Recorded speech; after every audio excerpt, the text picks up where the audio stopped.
성경을 어떻게 하면 재미있게 읽느냐고요? 뭐 사람마다 다 다르겠지만 저 같은 경우는 이제 성경을 좀 입체적으로 예전에 저도 이제 성경을 좀 막연한 것으로 생각했을 때는 성경에 기록된 것이 정말로 뭐 맞겠어? 대충 맞겠지 이 정도로만 생각했었는데요. 성경을 입체적으로 좀 읽어볼 필요가 있을 것 같아요. 저는 이제 성경을 습관적으로 읽을 때 지도를 좀 활용을 하는데요. 정말 재미있고 이해가 잘 가더라고요. 예를 들어서 그 사도행전 10장에 보면은 그 고넬료가 요파에 있는 베드로를 이제 데리러 사람을 보내잖아요. 근데 여기를 보면은 그 4일 만에 4일 전에 그 고넬료가 하는 말이 4일 전에 천사가 자기 앞에 나타났다 그렇게 얘기를 하는 곳이 나오죠. 제가 그걸 한번 보여드릴까요? 이게 사도행전 그 10장 30절에 보면은 여기 보면 4일 전 이제 고넬료가 얘기하죠. 4일 전 이맘때 제 9시 그러니까 오후 9시면은 오후 한 3시쯤이죠. 9시에 내가 집에서 기도하고 이때 왔다 이 말이죠.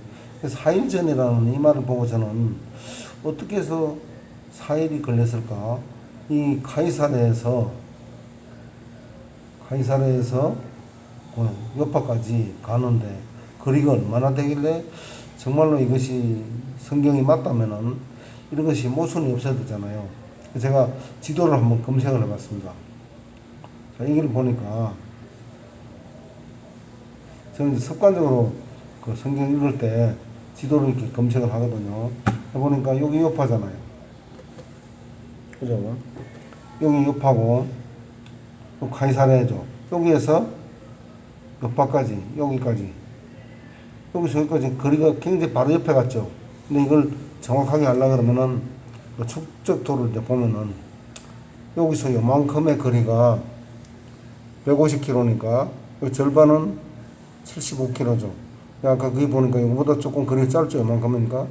적어도 대략 한 60km 정도는 나오겠죠. 이 거리가.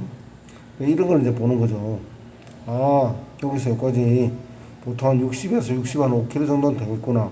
그런데 4일이나 걸릴까? 그래서 계산을 한번 해보니까요. 성인 남자가 군인들이 부지런히 빠른 걸음을 가면은 1시간에 몇 킬로 정도 가죠? 제가 그 헬스 클럽 다닐 때 런닝머신을 제가 타봐서 하는데요. 상당히 빨리 걸으면 8km까지 제가 속보로 걸으면 8km까지 걷더라고요. 근데 사실 그 속보로 걷기는 힘들죠. 속보가 아니고 조금 그냥 빠르게 걸으면 한 시간에 7km 정도까지는 남자라면은 계속 걸어갈 수 있겠더라고요. 그래서 7km 정도랑 계산을 한번 해보면은 오후 3시에 출발해서 저녁 보통 옛날에는 어두우고 뭐 가로등도 없고 그런 시절이니까 한 몇 시까지 걸을까요? 저녁 한 8시까지 걷는다고 한번 계산을 해보면은 여기서 카이산에서 출발해서 60km 정도 되는 거리를 가는데 60km는 하루 한 번만에 그날 다 못 가겠죠. 8시까지 걷는다 해도 오후 3시에 출발해서 저녁 8시까지 걸었다.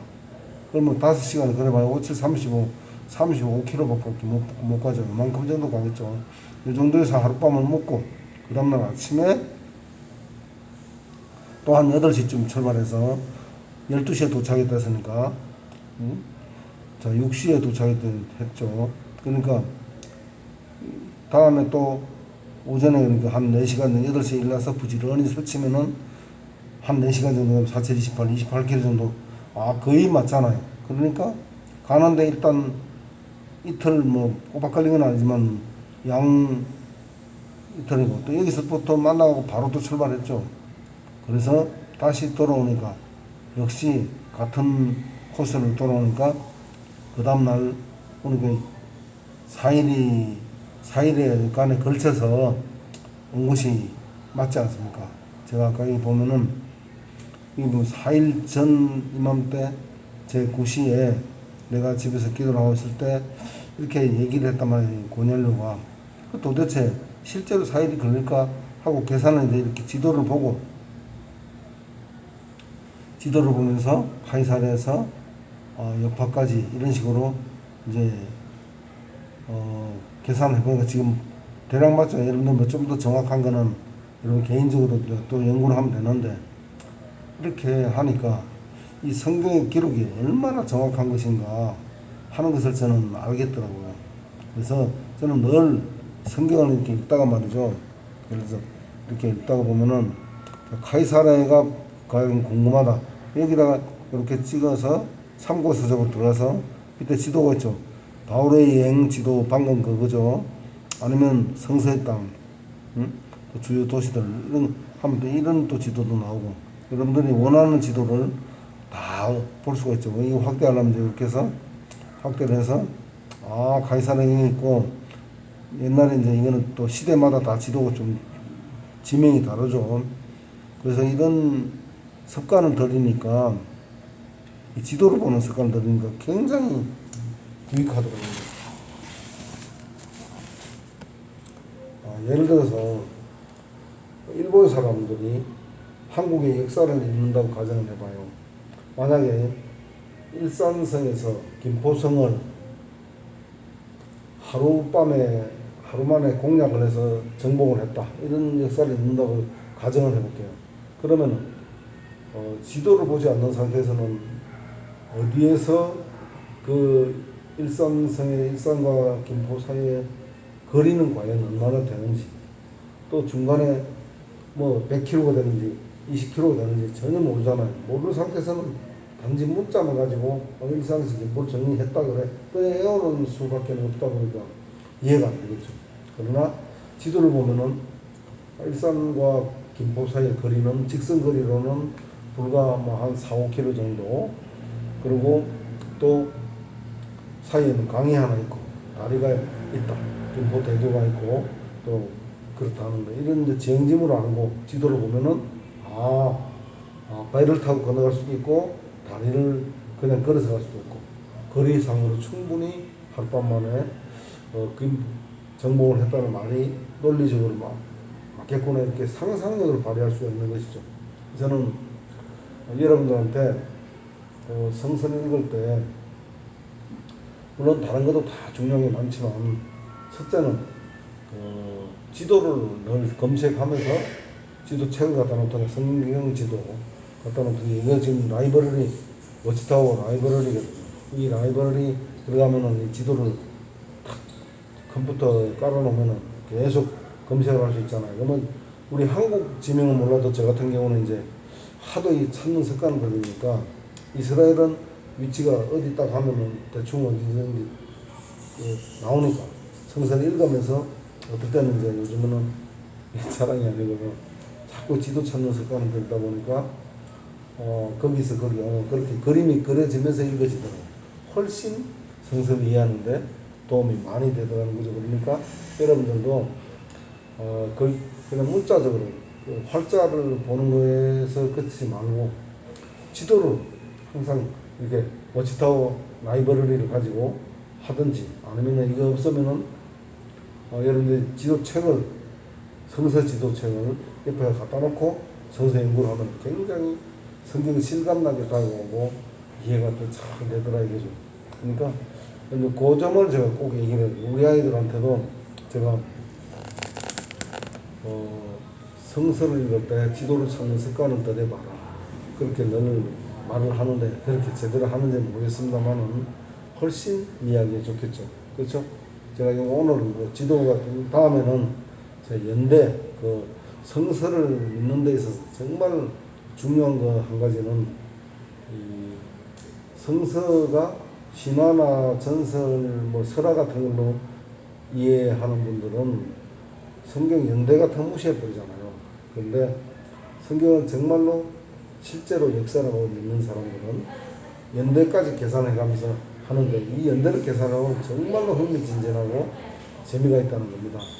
제가 간단하게 하나만 말씀드리면요, 맛배기로 제가 짧게 요즘 10분 이내로 마무리를 하려고 하다 보니까, 제가 짧게 마음이 급해지는데, 가령 아담이 몇 년도에 창조됐는지, 기원전 몇 년도인지, 또 노아의 대홍수는 기원전 몇 년도인지, 기원전 2370년이잖아요. 그죠?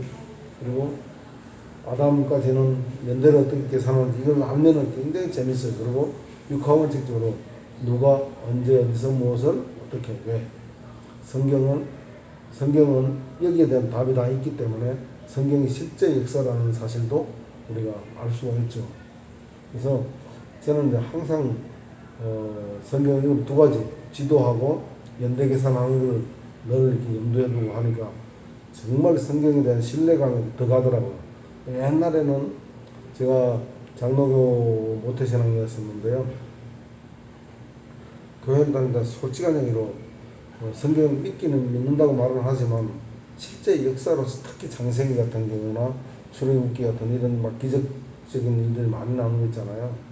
또 창세기는 나이가 900년 이상 살았다. 이런 좀 황당한 얘기 같이 보이기 때문에 그런 얘기들이 실감 있게 아마 교회 다니는 분들 치고 실제 그 성경을 그 말을 읽는 그대로 문자적으로 그대로 믿는 사람들이 과연 얼마나 될까. 글쎄요, 여러분들은 어떻게 믿는지 저는 잘 모르겠습니다만 성경을 믿는다는 것은 믿으려면은 그 문자적으로 그대로 다 믿어야 되는 거죠. 가령 아담이 930년 살았다. 창세기 5장 3절부터 29절까지 쭉 보면요. 아담부터 노아의 대홍수까지 1656년이라는 연대를 계산할 수가 있어요. 그래서 아담은 기원전 4026년에 창조가 됐다는 사실을 가장 기본적인 연대는 대홍수 연대부터 딱 기억 한 가지만 하면 돼요. 대홍수 기원전 2370년. 거기서부터 1656년 전에 아담이 흙으로 창조된 데서 살았죠. 에덴 동산에서 살았죠. 그 다음에 육하원칙은 누가 언제 어디서 무엇을 어떻게 이 답이 다 있댔죠. 여호와 하나님이 아담은 무엇을 어떻게 흙으로 창조해서 코로 생기를 부르면서 또 언제 기원전 4026년 지금으로부터 6046년 전, 즉 다시 말하면은 아담이 지금 살아있다는 6040만으로 6046세가 되는 해죠. 그까지 얘기하려면 또 시간이 길어지니까 시간이 지금 12분이 지났어요. 그래서 제가 너무 15분 넘어가면 안 되니까 마무리를 할게요. 오늘 지도 한 가지만 딱 얘기하고 간단하게 마쳤으면 딱 맞는데 욕심이 좀 저도 많아가지고 다른 얘기를 하고 싶은데 제가 많이 알아서 그런 건 아니고요. 이렇게 보니까 성경을 입체적으로 이해하고 역사적으로 신뢰하는 데 있어서 굉장히 도움이 되더라고요. 앞으로 누가 몇 살 이렇게 얘기를 하잖아요. 그럼 그때부터 그 앞에 계산할 수 있는 까지 계속 연대를 계산하면서 하면은요 정말 재밌더라고요. 다음번에는 그 연대에 대해서만 집중적으로 제가 말씀을 드려볼게요. 자, 조금 도움이 되셨습니까? 아마 이렇게 본다면은 성서에 대한 신뢰가 굉장히 많이 갈 겁니다. 제가 자반신을 쓰지 못하는 사람이다 보니까 보다시피 발음이 온전하지 못하고 발음을 하기 굉장히 힘이 듭니다. 숨이 차고 그래서 제가 길게 하라 해도 못합니다. 조금이라도 도움이 되셨다면 정말 감사하겠고요.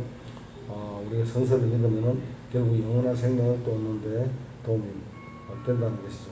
그러니까 여러분들에게 앞으로도 조금만 짧게 좋은 내용들 발췌해서 한번 유튜브에 올려볼 테니까 좀 자주 애용해 주신다면 감사드리겠고요. 예, 좋아요 한번 도움이 조금이라도 되셨다면 좋아요 한번 눌러주시면 격려가 되겠습니다. 대단히 감사합니다. 여러분 건강하세요. 다음에 또 뵙겠습니다.